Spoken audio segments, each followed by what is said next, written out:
Fuatiwa na Mheshimiwa Agnes Marwa. Mheshimiwa Gertrude Rwakatare ajiandae. Nashukuru Mheshimiwa Naibu Spika.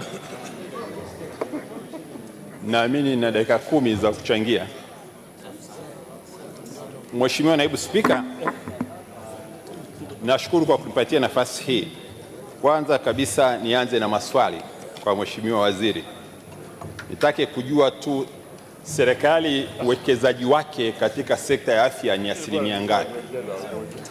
Sekta binafsi uwekezaji wake katika afya kwa ujumla wake ni kiasi gani?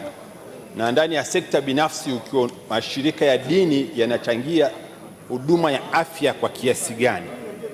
Na ni kiasi gani kuna ubia kati ya serikali na sekta binafsi?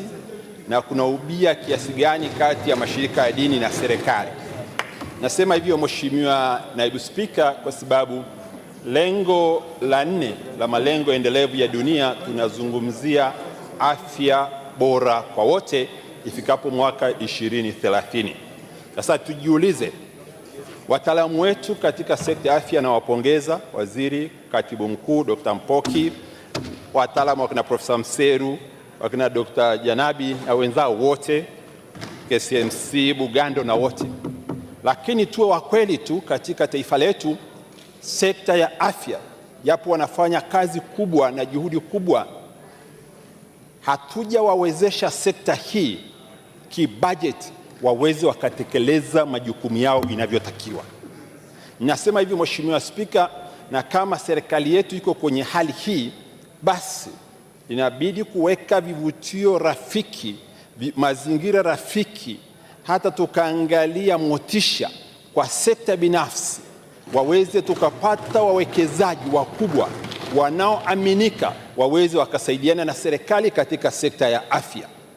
Nimejaribu kufanya utafiti, nimeona ni Aga Khan peke yake ambayo imeweza kuwekeza zaidi ya bilioni 200 kwa sasa kwenye sekta ya afya. Wako wapi wawekezaji wakubwa kama Aga Khan waweze wakawekeza ili afya ya Mtanzania, utu wa Mtanzania ukaweza kupata nafasi yake? Duniani kukoje? Nikiangalia namna gani tunaweza tukafanya medical tourism katika maeneo fulani hapa Tanzania. Mimi natoka Vunjo. Pale Vunjo tuna hospitali ya Kilema ya Kanisa Katoliki, ubia na serikali. Tuna hospitali ya Marangu ya KKT. Kiruweni wanaanzisha hospitali yao kule Mwika ambao wana vifaa vya kisasa, wana MRI, wana CT scan, lakini hawana majengo ya kutosha. Vifaa hivyo wamepata Canada ili serikali ikashirikiana nao tukaweza hata watu kutoka nje kuja kutibiwa Tanzania. Na pale kuna kupanda mlima Kilimanjaro, hali ya uokoaji wa wapanda mlima Kilimanjaro, miundombinu rafiki tunaifanyaje?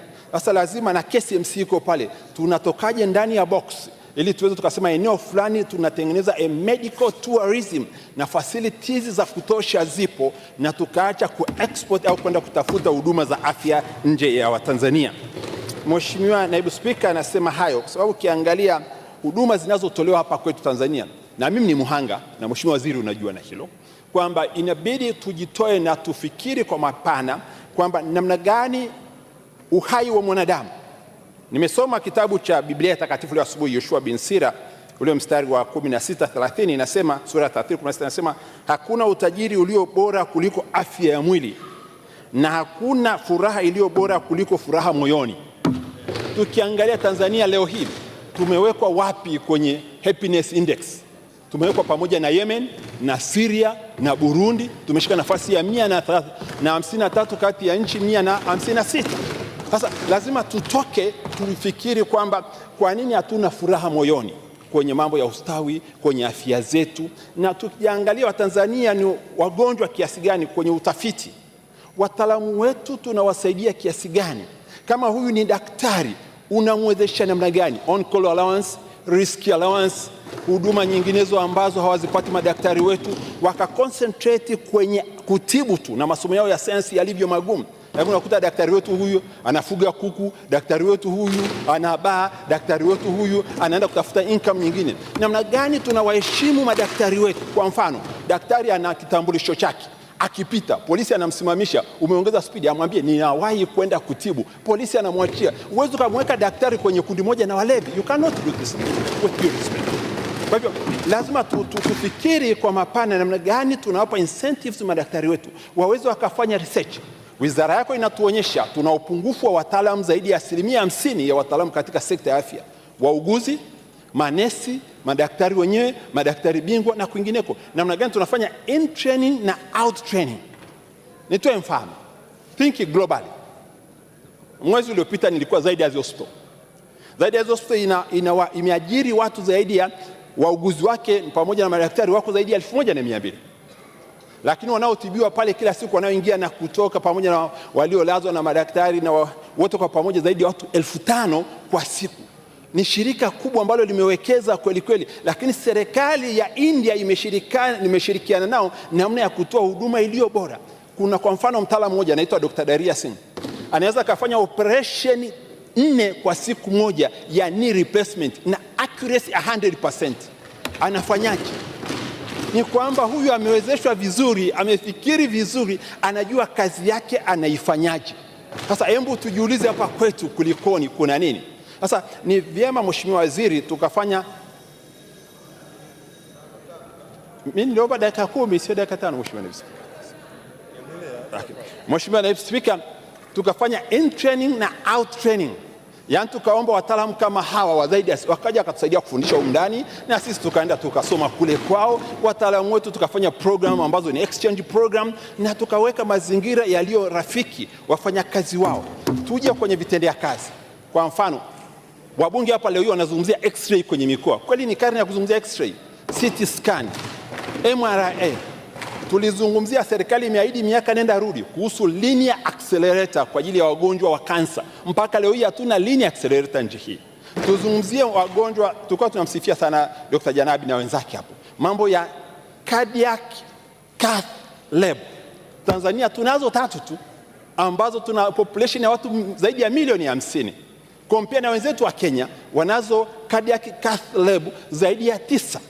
Wako kwenye hali bora kuliko sisi katika mazingira haya. Sasa lazima tuhakikishe kwamba, ukimsoma Yoshua bin Sira sura 30:17, Mheshimiwa Naibu Spika, anasema afadhali kifo kuliko maisha ya taabu na pumziko la milele kuliko ugonjwa wa kudumu. Na ukijaribu kumwangalia ni kwa nini anasema hivi, tujiulize kweli afya zetu. Ilivyotokea kikombe cha kwa babu kinatibu, karibu nusu ya serikali yote ilikimbilia kwa babu, kwa sababu unaweza kuona afya za watu sio nzuri.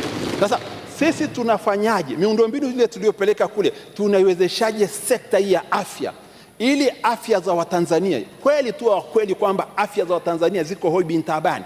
Bima ya afya ni hospitali nyingine zinakataa, hasa hospitali za watu binafsi, kwa sababu haitoshelezi.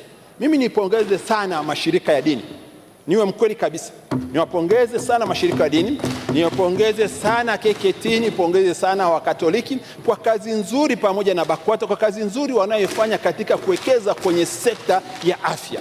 Sasa tuwape lugha nzuri, tushirikiane nao vizuri. Wao wana mtandao mkubwa duniani, waweze wakaleta ile technology, waweze wakaleta ile misaada, tukashirikiana ili dunia hii, kwa kuwa dunia yetu hii ni kijiji, tukashirikiana sote kwa pamoja. Mheshimiwa Naibu Spika, niombe chonde, inaonyesha hata kwenye kitabu chako kuhusu lishe, kitabu cha kamati kuhusu lishe, hali ya Tanzania lishe sio nzuri. Na hili tatizo la lishe lilianza tangu miaka ya 78 pale. Mheshimiwa Naibu Spika, nashukuru sana, asante sana. Asante sana.